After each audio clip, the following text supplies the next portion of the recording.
B'investiment ta' 32 miljun euro beda x-xogħol fuq il-bini tal-kumpless Fin-Naxxar illi ser jipprovdi bosta faċilitajiet tal-persuni b'diżabilita u l-qraba tagħhom. Iċ-ċentru li jinsab qrib l-Straight Fairgrounds u l-Villel ta' San Pawl tat-Tarġa Fin-Naxxar ser jinkludi 4 binjiet li minnhom ser jingħataw bosta servizzi fosthom rispajt u riabilitazzjoni fiżika kif ukoll faċilitajiet sportivi. Il-perit Frank Muscat li huwa nkarigat mill-proġett qal li ż-żewġ binjiet ser joffru akkomodazzjoni transitorja għal persuni b'diżabilità biex jgħixu ħajja indipendenti. Iż-żewġ binjiet l-oħra jinkludu hostel, uffiċini u ċentru fejn jistgħu jitalmu sena f'ambjent inklusiv.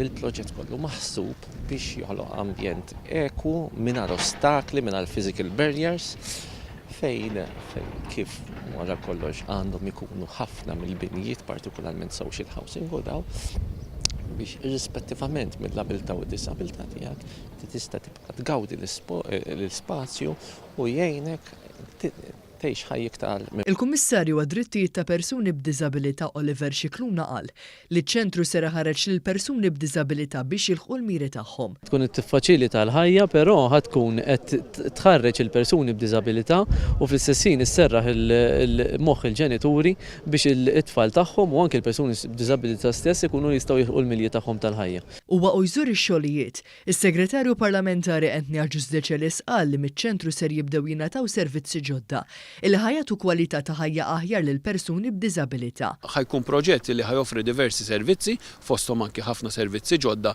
illi s'issa m'għandniex biex fl-aħħar mill-aħħar il-persuni b'diżabilità ikunu jistgħu iħossu l-inklużjoni soċjali b'mod iktar reali u jgħixu b'dinjità u bi kwalità għolja ta' ħajja. Is-Segretarju Parlamentari għal Fondi Ewropej Aron Farrugia semma kif dan l-akbar investiment li qatt sar fil-qasam tad-diżabilità. Il-Gvern qiegħed juri bil-fatt li l-inklużjoni hija fuq nett tal-aġenda tiegħu.